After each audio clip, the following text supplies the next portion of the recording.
How to get Korean letters in Roblox display name.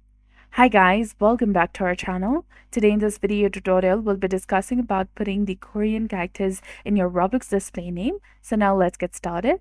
So in order to do this, first of all, you need to go to roblox.com and log into your account. After that, tap on the gear icon in the top right corner. Then go to settings.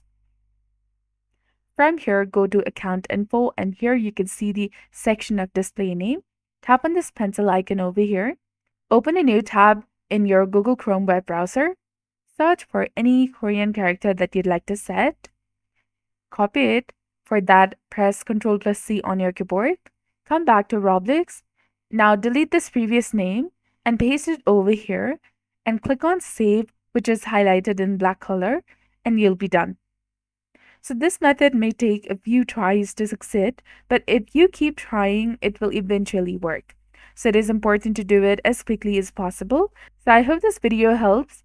If it was helpful, do not forget to like, comment, share, and subscribe to our channel for more amazing tips and tutorials. Thanks for watching. See you in the next one.